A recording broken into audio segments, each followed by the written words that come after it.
Tonight on CTV News at 6. Air travel changes. Maybe this will be an opportunity for other carriers to start looking and filling this void. Air Canada is giving one northern city a boost while completely grounding another. Plus, unions and colleges at an impasse. They are truly the lifeblood of the college, and we need them back in the workplace. Rallies are held across the province as the strike continues. And a new space for children to play and learn. We're just really excited to be right in this neighborhood, to be able to offer all of these wonderful programs for families in need and to be very accessible to the children. Sudbury's new youth hub holds its grand opening. CTV News at 6 with Tony Rima and Rick Wyman with weather. Good evening. Thanks for joining us on this Friday night. Tony is off. Some major changes are coming to how passengers trying to get to Toronto will fly in and out of two Northern Ontario airports. Air Canada is increasing flights to Sudbury's airport while at the same time completely pulling its service out of North Bay, leaving some officials in that city shocked and angered. CTV's Eric Tashner has our top story tonight. When the end of January rolls around, Air Canada will be grounding all services in and out of the North Bay Jack Garland Airport, leaving the local Chamber of Commerce incensed. It seems like it's just been bad news over bad news. The city of North Bay has been a great customer of Air Canada over the years. This will make travel more difficult for passengers who need to get to Toronto for business, medical appointments, or for a connecting flight. Air Canada says the decision is being made for commercial viability reasons. That North Bay to Toronto service has always been one of the first things that we offer to people considering moving their businesses into the North Bay area. This comes on the heels of the company's announcement 2 weeks ago that it's reducing the number of flights to and from Toronto from once daily 7 days a week to once daily 4 days a week starting November 1st. Maybe this will be an opportunity for other carriers to start looking and filling this void. That might be an opportunity for Porter. Porter also flies out of Pearson Airport as well as Toronto Island. Over the last several years, the airline has slowly scaled back service in and out of the Gateway City. At one time, Air Canada offered 4 flights a day to North Bay. The Jack Garland Airport says it's devastated by the news and will continue to work with its partners to meet the needs of its customers. Meanwhile, Nipissing-Temiskaming MP Pauline Rochefort is taking the airline to task, writing in part, "North Bay deserves better." In concert with Jack Garland Airport and the City of North Bay, as the federal representative for this riding, my team will explore all avenues of advocacy to support the aviation and tourism industries in North Bay affected by this suspension of service. Meanwhile, at the same time, Air Canada is actually increasing seat capacity by 50% and the number of flight increases daily from 2 to 3 year-round, starting February 1st from Sudbury to Toronto. When you start hearing that, just down the highway, they're getting increases, maybe they should be coming to North Bay to pick up the people first before they go to Toronto. Maybe that's an option. The airport mentioned a few weeks ago that Bearskin Airlines will be upping its service to northern airports, including the Jack Garland Airport. As it's going to affect our business community and our community as a whole. Eric Tashner, CTV News, North Bay. And in a statement, North Bay Mayor Peter Cherico responded to Air Canada's decision, saying in part, air service is essential for regional transportation, economic development, and tourism. The loss of this service weakens the region's connectivity and competitiveness, adding, we expected more from our national carrier. It's day 9 of a strike by college support staff workers, and today the union held rallies at colleges across Ontario. As CTV's Elena Everson tells us, the union is at odds with the College Employer Council over stalled contract negotiations. At this noon hour, over 200 striking full-time support staff at Cambrian College gathered to support each other and back union demands. One issue is contracting out. So while there are some protections to contracting out, the language is very vague, and what ends up happening is that the other side always finds a way around. They find the loopholes and then they find ways to contract out. We've had contracting out here at Cambrian in the past where they contracted out our landscapers and our yard maintenance. On its website, the College Employer Council states important protections for full-time support staff from job losses due to contracting outside services exist in the contract. In a telephone conversation, the CEO of the council says there are 4 demands on the table colleges will never accept because they are unrealistic, unaffordable, and unreasonable.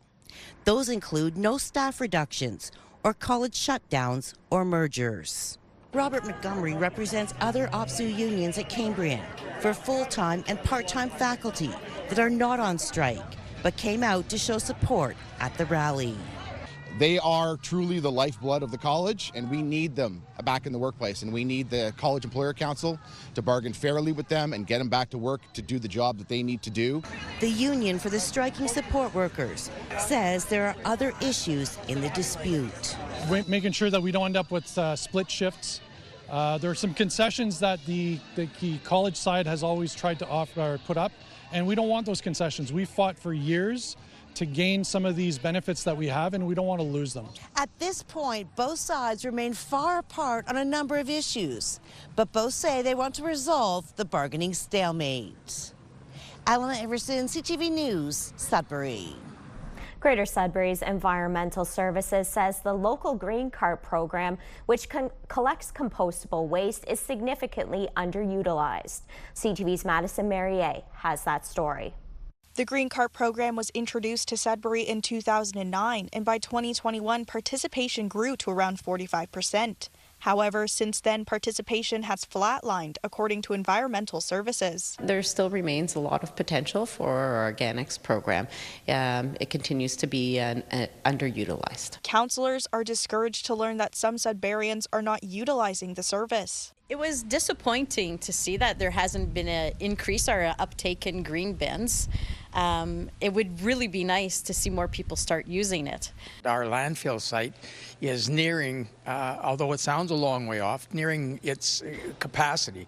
And in 25 years, we will no longer be able to use that facility. Even more alarming for Fortin is the chance of restructuring waste collection. My concern of all this is the threat of clear garbage bags. Nobody wants to go to clear garbage bags. The clear garbage bag system allows collectors to see what contents inside should head to waste. And if too many compostables or recyclables are inside, they may refuse it. However, Brownlee argues that this system has shown success in cities where applied. Organic waste creates a methane emission, and those are really greenhouse gases. When you compost, we reduce those methane emissions, and we create a nutrient-rich soil. We spoke to one Sudburian who said composting is easy. We have them at the side of the house here, and every night they put the compost in them. Start with the simple things, like I said, you know, the coffee grinds, the eggshells, the banana peel, and you can work your way up. Madison Marier, CTV News, Sudbury. It's time now for our first check on weather, and it's hard to believe, but the first day of fall is next week, and we're going to feel it before then. There's a risk of frost in some communities this weekend. Here's CTV's Rick Wyman. Rick, will I have to cover up my plants this weekend? Good chance this evening. We've got the risk of frost and patchy frost, Amanda, as you can see throughout northeastern Ontario. So keep that in mind. We'll take a look at some of the temperatures a little bit later on in the 7-day forecast. Meanwhile, our systems map, you can see some snow in northeast Quebec right now. So yes, snow is falling in some parts of the country, but we've got to deal with rain in a couple of days, a chance of precipitation at 30 or 40%. So again, we've got some sunshine tomorrow, Amanda, then the chance of precipitation. Then we're back to some sunshine. So that's how our next couple of days will look. Current temperature is just minutes away. Back to you. Thanks for that, Rick. Still to come on CTV News at 6, the Green Cart program is underutilized in Sudbury, according to the city. But first, we head to Algoma County to Lock Island Lodge. Look at the sun sparkling on the bay, or the diamonds, as my mom likes to call them. It's 14 degrees. More news is just ahead. When you see it happen, send it to CTV News. Text 10400 from your screen to ours. Text 10400. The Cochrane District Services Board is looking at their options to use funding aimed at solving some of the city's homelessness issues. CTV's Lydia Chubak reports. During a Cochrane District Services Board meeting on Thursday, 2 resolutions were passed to find solutions to help unhoused people. When it comes to figuring out how to use the $3.2 million from the province to establish a secure alternative to encampments, the board has some strict timelines to follow, or it risks losing the funding. The province has given the board an extension until March, but half the money must be spent by the end of December. A majority voted in favor of approving the submission of a new plan, which does not involve constructing modular units near the city's landfill site, nor will there be a public consultation session. I think we've learned from the Ramada situation that you cannot hide this stuff from the public. You have to be upfront. You have to be upfront, especially with the elected officials who are going to hear it from the public, and of course, show the utmost respect to the residents. The second resolution relates to the relocation of the Living Space Emergency Shelter away from residential areas and to report back to the board in November. Steve Black says the request has been made before, and this is a reassurance the board is committed to looking at relocation options. Find a spot, look for some properties, and get it out of residential. The public is not going to move on this issue. Nobody wants a low barrier shelter in their neighborhood. And we have one where it is now. We see the issues that it's causing, okay? And it has to be moved out of residential. Officials say recent local data reveals there is currently 484 people who experience homelessness in the district. 77% of them are in Timmins, and most of them require supportive, transitional, around-the-clock care. Lydia Chubak, CTV News, Timmins. Police in Sault Ste. Marie and Thunder Bay have arrested 2 people in a $400,000 betting scheme using fraudulent gift cards. Police say the pair used compromised gift cards to purchase OLG Proline bets at 2 gas stations in the Sault and 1 in Thunder Bay. The betting pattern was consistent with money laundering, according to the OPP, as large wagers were placed on both sides of a sporting event to ensure minimal gains or losses. The men charged in the fraud are from Thunder Bay. Both face fraud, over $5,000, and money laundering, among several other charges. You can read more on this story by visiting our website, CTVNewsNorthernOntario.ca. According to a leaked memo to the Canadian press, Alberta's premier is set to invoke the notwithstanding clause on 3 laws that affect transgender people. Introduced last year, the laws set out rules for students wanting to change their names or pronouns in school, banning transgender girls from taking part in female amateur sports, and limiting gender-affirming health care for youth under 16 years old. The clause is rarely used provision, allowing governments to override certain sections of the charter for up to 5 years. In the memo, government departments are being asked to gather information to support the Premier's directive to amend the laws. A spokesperson for Alberta's Justice Ministry didn't address the memo, but did say the government is planning to use every legal and constitutional tool it has to protect children.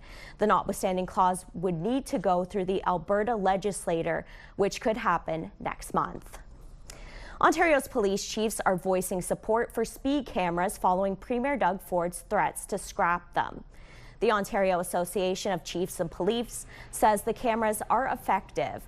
It also says they free up resources for other public safety priorities. The group urges municipalities to use the cameras strategically to support other road safety measures. The recommendation comes after Premier Ford called the cameras a cash grab and warned municipalities if they don't get rid of them on their own, his government will.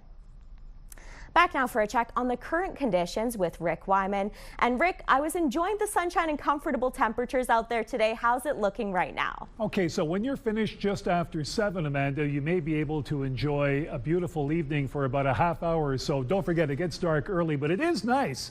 We'll get to our current conditions in just a moment. We've got some precipitation ready to hover over the northeast in a couple of days. So we've got some sunshine tomorrow. Then the risk of precipitation, we'll get into that in our 7-day forecast. Meanwhile, Some of these temperatures right now: 12 in Moosonee, 10 in Cochrane, sun and cloud.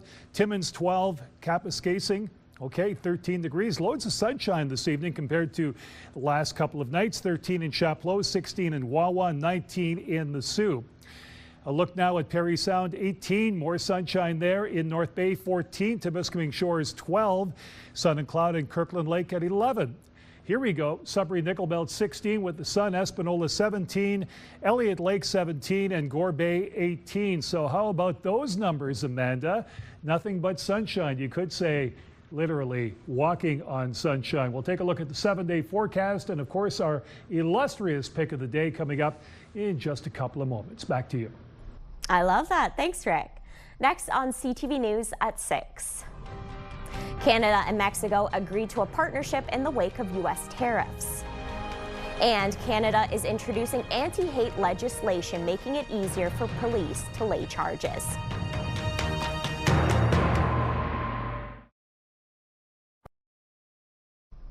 Welcome back. Canada and Mexico have agreed to a strategic partnership, vowing deeper ties in the face of Donald Trump's trade war on both countries. The U.S. is expected to make major demands during renegotiations of the trilateral trade agreement known as CUSMA. CTV's Judy Trin has the details from Mexico. Look at that, Pride of Canada right there. Prairie wheat being offloaded from a Canadian train in Mexico. A choreographed moment to emphasize how improving rail lines, ports and pipelines can lead to economic growth in both countries. The Prime Minister's strategic partnership with President Claudia Sheinbaum aims to boost trade with Mexico. The results will be tracked. Every 3 months, there will be an accountability mechanism for us to reconvene with Mexico, and in particular the ministers responsible for the various items in the action plan. The plan also calls for more cooperation in fighting drug cartels and human trafficking. But analysts say this meeting was more about concerns that the Canada-U.S.-Mexico trade agreement is unraveling. It really is about making sure that we're singing from the same songbook, and that Mexico and Canada are not going to get played off of one another. This after some troubled trade history. During the first Trump administration, Mexico signed a side deal that threatened a North American agreement. But these two leaders say they're committed to negotiating a continental agreement. CUSMA, USMCA, is strength together. It's strength of the three countries together. Now, after the U.S. launched public consultations, Canada is doing the same. Formally, the beginning of the Canadian consultative process with Canadian industry, businesses, workers. In the meantime, LeBlanc will be visiting Washington in the next few weeks to continue trade talks. He'll also be leading a trade mission to Mexico in the near future. All this as CUSMA is set to expire in June 2026. Judy Trin, CTV News, Mexico City. Justice Minister and Attorney General Sean Fraser announcing new anti-hate legislation. The measures are aimed at protecting people's places of worship, religious or cultural buildings, and schools. We cannot ignore hate in our communities and expect that it will not fester. If we do not take action, we will be responsible for the hate that will continue to impact communities across this country. I should mention as well that there are many behaviors that are despicable in this country that are characterized by hatred towards another that may not reach a criminal threshold. It is important that we do not fail one another as we have in too many instances in the past. The new bill will make it easier for law enforcement to lay hate crime charges, with Fraser saying the government is moving forward with 4 new criminal code offenses: a willful intimidation offense, an obstruction offense, a standalone hate offense, and a hate symbols offense. This includes Nazi symbols and symbols tied to listed terror organizations. Fraser also announced that the government is adding a definition of hatred to the criminal code and removing the needed consent from the Attorney General to prosecute a crime of hate, which he says will help police do their job when they see hate in communities. FBI Director Kash Patel is claiming there's an increase of terrorists entering the United States from Canada. Since becoming director, there's been a sharp decrease of border crossings for known or suspected terrorists from the southern border. But unfortunately, there has been a sharp increase of known or suspected terrorists entering through our northern border. And so what I'm trying to do is work with our northern border states and our interagency to tackle that problem. Other than what you outlined in Patel was testifying during a U.S. House Oversight Committee hearing Wednesday when he was asked about the risk of terrorism at the borders. CTV News has reached out to the FBI to confirm Patel's comments. In an emailed statement, the FBI tells us it has nothing to add to the director's congressional testimony. Officials in Estonia say Russian warplanes have violated that country's airspace. Estonia says 3 Russian fighter jets entered the country's airspace without permission and remained over the Gulf of Finland for 12 minutes. NATO saying it intercepted the jets. Estonia's said the incursion unprecedentedly brazen, adding that Russia had already violated Estonia's airspace 4 times in 2025. Russia hasn't issued any public statement yet. The provocation is yet another test for NATO amid the war in Ukraine. Last week, NATO members Poland and Romania both said Russian drones breached their airspace. One of the most active volcanoes in the world has erupted again in Hawaii. Just look at that fountain of lava. The Kilauea volcano reportedly shot molten fire 100 feet in the air. This is the volcano's 31st eruption since December. Local media reports the eruption is contained and no homes are in danger. There's more news ahead, but first, here's your full weather forecast with Rick. Love that lava shot there, Amanda. I don't know where you dug that one up, but good stuff. Let's check out our forecast radar because I know you're really interested in the weekend forecast. So here we go with the chance of precipitation at either 30 or 40%, as you will see with the numbers coming up very shortly. Here we are early Sunday morning around 9 o'clock. So again, could be some precipitation at 30, could be at 40%. We'll soon find out. And again, it's all issued by Environment Canada. But the big news for tonight, Amanda, I know you're really concerned about the risk of frost. Greater Sudbury. Meanwhile, in the Sioux, a few clouds at 7. Timmins, clear, patchy frost. Temiskaming Shores, patchy frost. Risk of frost in North Bay at 2 as well. So check out those plants. Moosonee, oddly enough, just a few clouds, -1. Clearing Caphurst at 0. Wawa, risk of frost. Gore Bay, clear. Parry Sound, patchy frost at 2. Don't say you haven't been forewarned. Sudbury Nickel Belt. Meanwhile, sunshine tomorrow at 18. Cloud cover Sunday 17. Chance of showers Monday and Tuesday at 40 and 30%. Roll the dice on that. Wednesday, Thursday, sun and cloud both days. Your highs 18 and 20. So we go from sunshine to cloud cover to rain, back to sun and cloud, and your temperatures above normal. Sault Ste. Marie Algoma, mainly sunny tomorrow at 20. Chance of showers 3 consecutive days. And again, back to Wednesday and Thursday, some sun and cloud, 19 and 20. So if you can endure the chance of or the probability of precipitation at 30 or 40%, we'll get through those 3 days from Sunday right through until Tuesday. Timmins, Cochrane, Kapuskasing, sunshine tomorrow 17. Again, 3 more days of the chance of precipitation, all at 30, 40, and 30%. 18, 19, and 15 for those 3 days. 19 Wednesday, sun and cloud. Thursday, 21, which is actually 6 degrees above normal for this time of the year. Should be a beautiful day come Thursday in Timmins, Cochrane, and Kapuskasing. Temiskaming Shores, Kirkland Lake, sunshine tomorrow 17. Chance of showers Sunday at 17. Monday, chance of showers 40% this time, 18. And of course, Tuesday, chance of showers 17. So again, Environment Canada throwing out these probability numbers at us. Chance of rain somewhere in the area, 30 or 40%. Wednesday, Thursday, here we go, sun and cloud, 19 and 21. And a look at what's happening in North Bay, West Nipissing. Again, we start off with sunshine for tomorrow, 18 degrees, 19 on Sunday, some sun and cloud.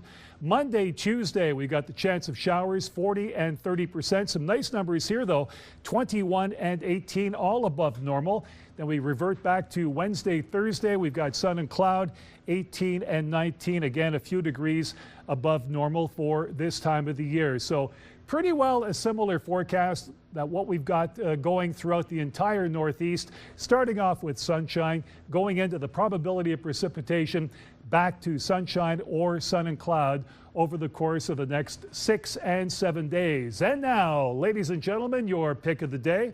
Todd Rollins from Timmins at Quebec.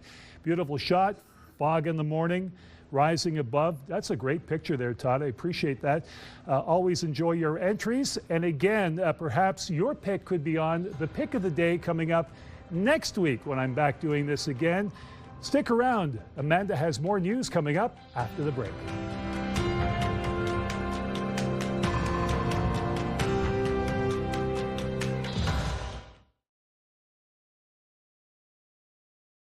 Camp Molly has returned to Sudbury this year, showing 35 young women the skills of the trade thanks to the help from volunteer firefighters. CTV's Madison Marier has the story.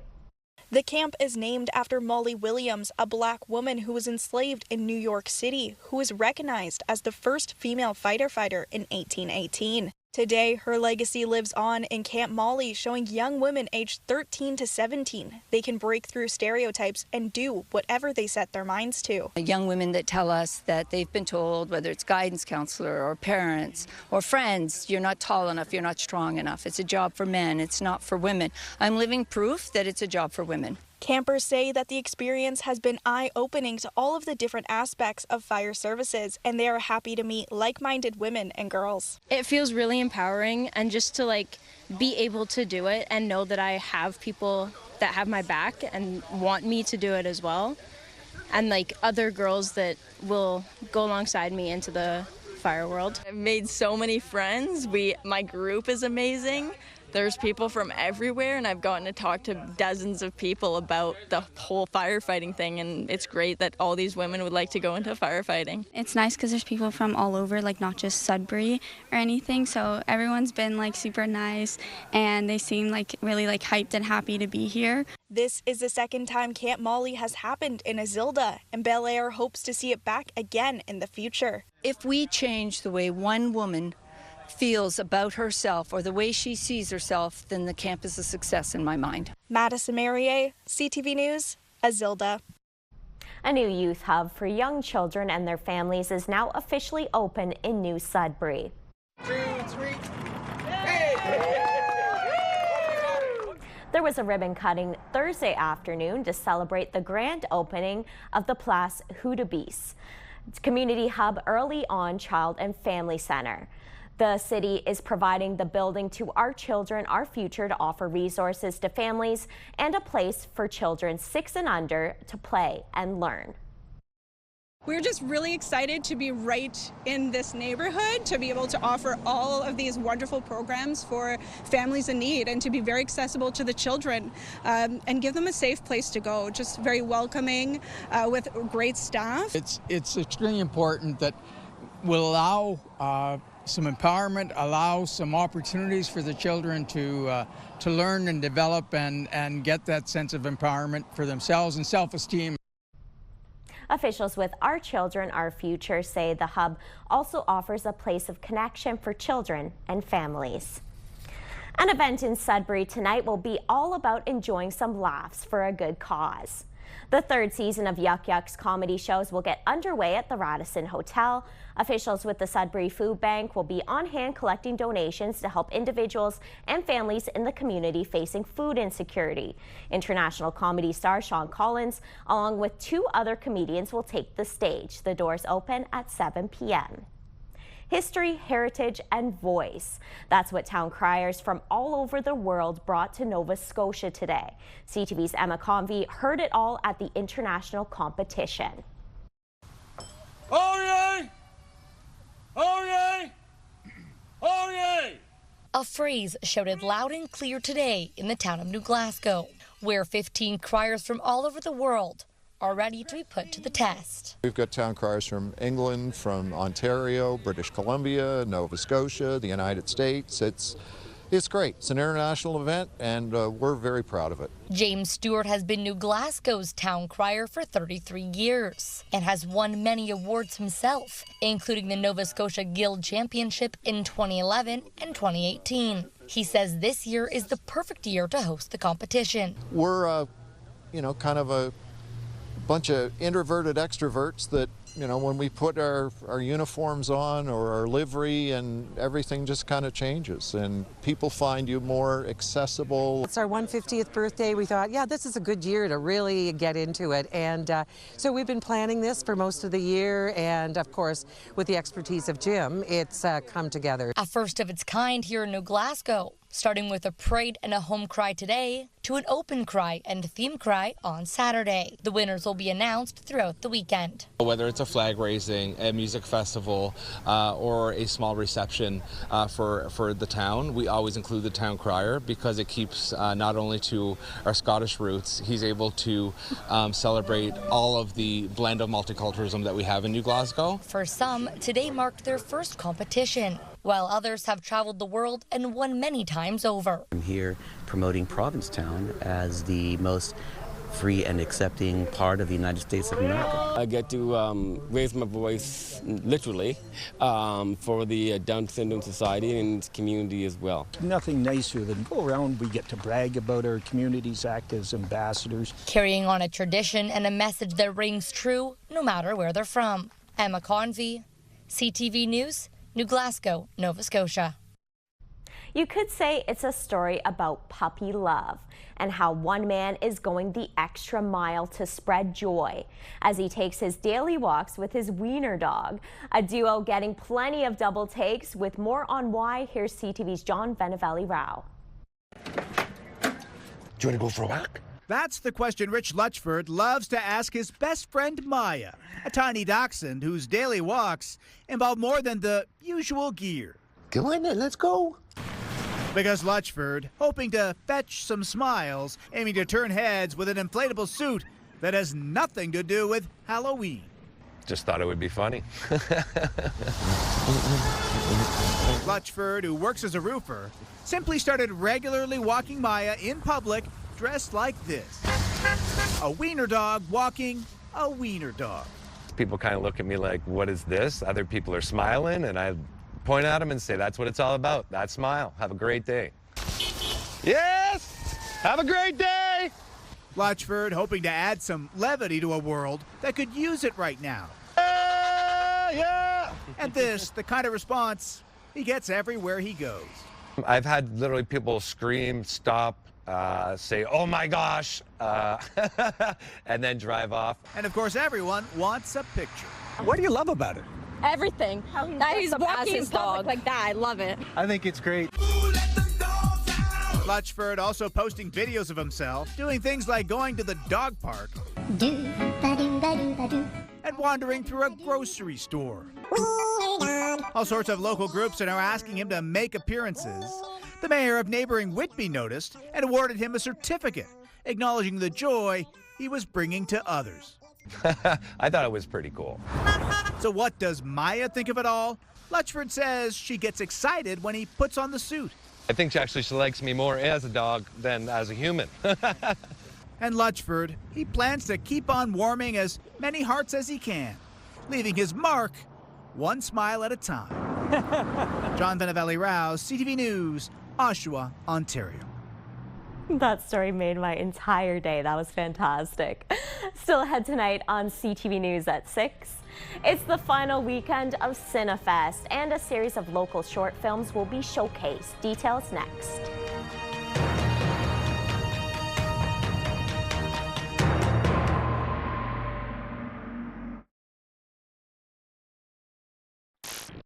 Hockey This Week is brought to you by Rastall Nut and Bolt Company.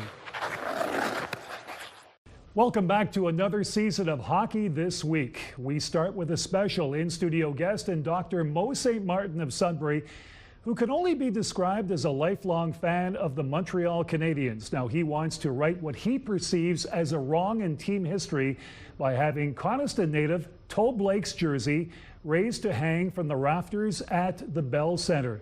Thanks for dropping by. Oh, thank you.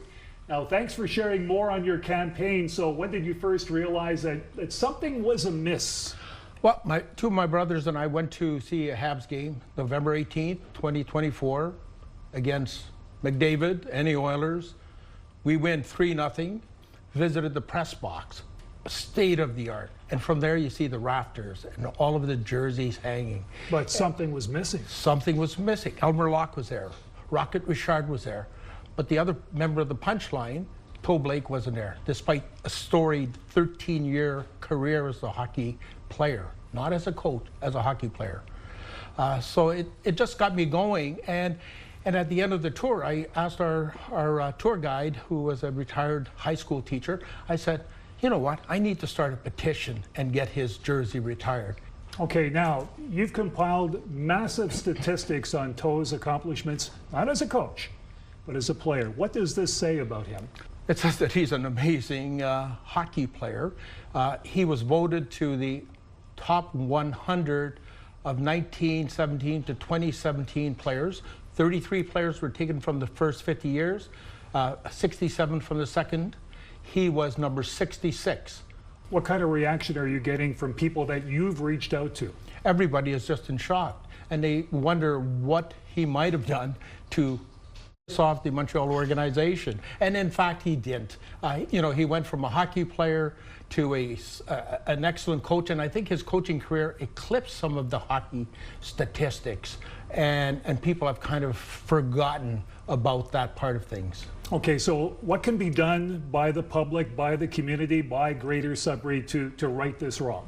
Well, what I've realized in researching this is that a lot of people have done occasional salvos. They write a letter. They do a CBC Radio Canada interview, and then that's it. I really believe that we're going to need a community awareness, a grassroots movement that's going to start from Coniston, Sudbury, Greater Sudbury.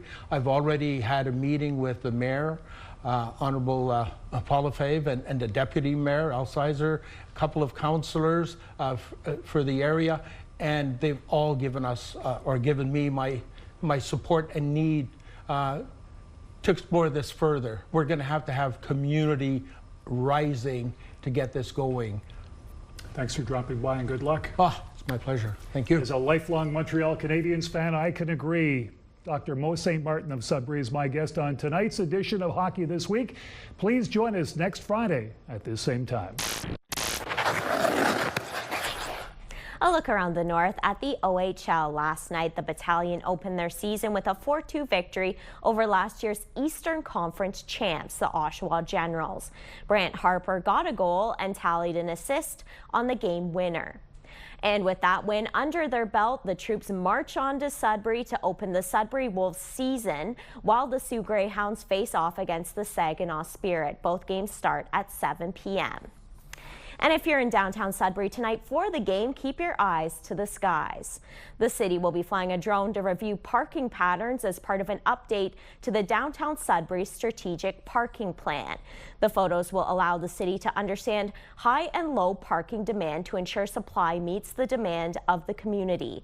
The flight takes 20 minutes and will be completed during the Sudbury Wolves home opener. To the NOJHL now, where the Powassan Voodoos are keeping their streak alive. Justin Rousseau sniped a power play marker to open the game and scored the game winner. The Voodoos have won 3 straight to open the season, winning last night 4-2 over the Sudbury Cubs. On deck tonight, the Sioux Eagles are in Hearst to take on the Lumberjacks at 7 p.m. The Blind River Beavers will face off against the Timmins Rock at 7:30, and the Espanola Paper Kings will play host to the Sioux Thunderbirds. That game is also a 7:30 start.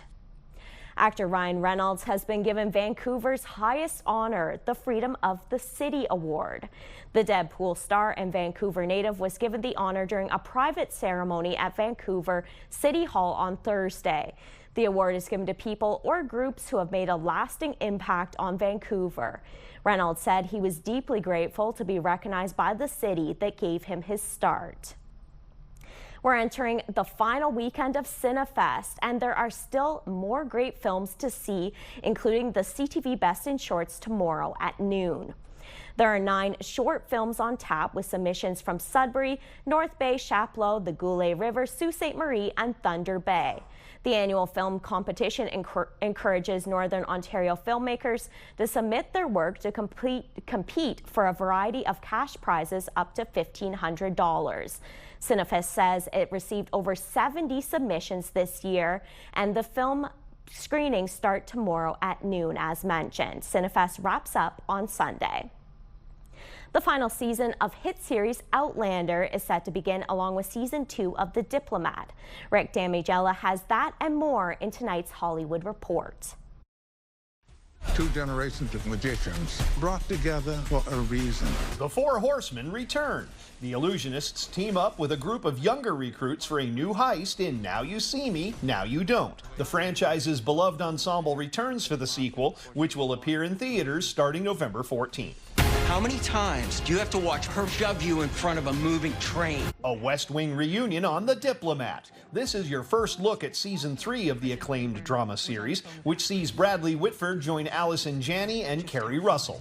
The trio will dig into a web of political deception when the new episodes arrive on Netflix on October 16th. I'm so scared to lose everything. It's the end of the road for Outlander. This is a sneak peek at the final season of the time-traveling love story. Fans of the show will see how Claire and Jamie's journey concludes when season 8 premieres on Starz in 2026. In Hollywood, I'm Rick Damigella.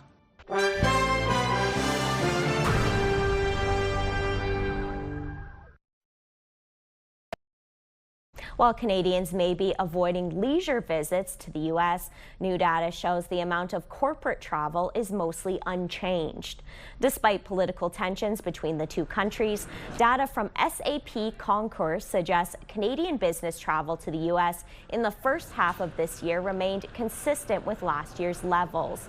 The data shows the U.S. accounted for 79% of corporate travel over the 6-month period.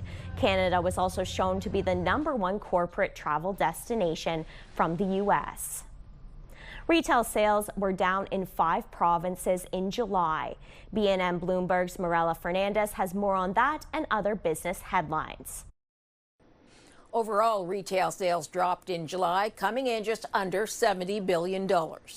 Sales were down just under 1% overall, but 8 of 9 subsectors dropped.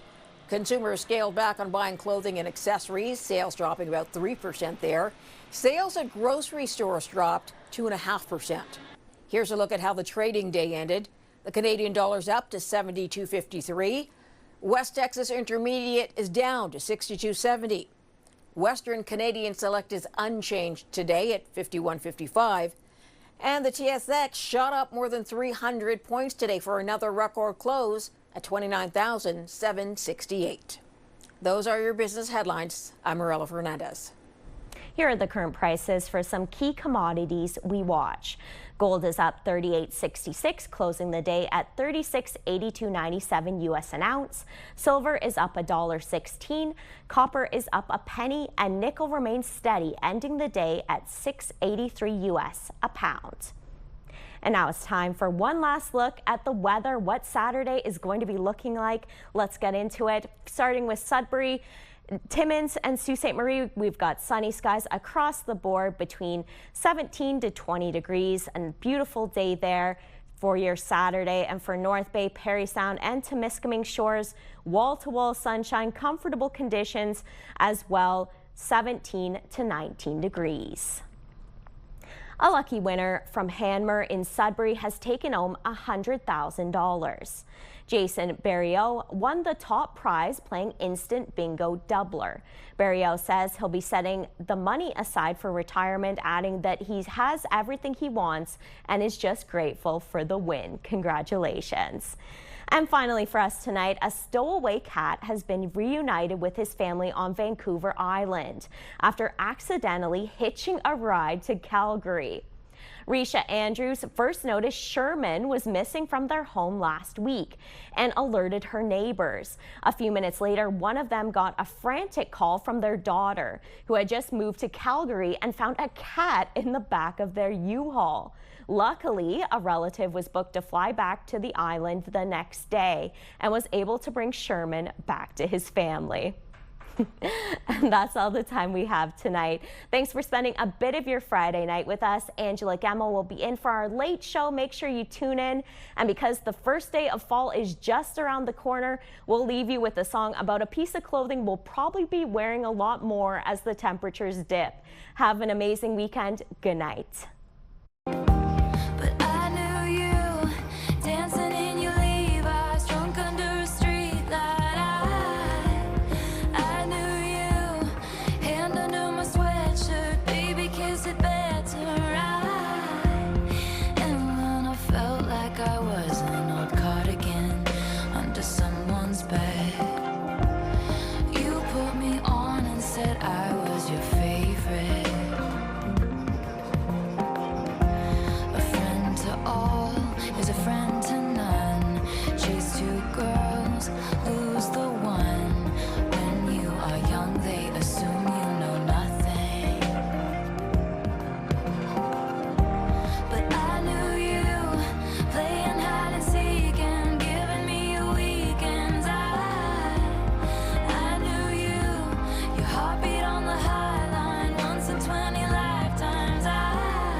To kiss and call.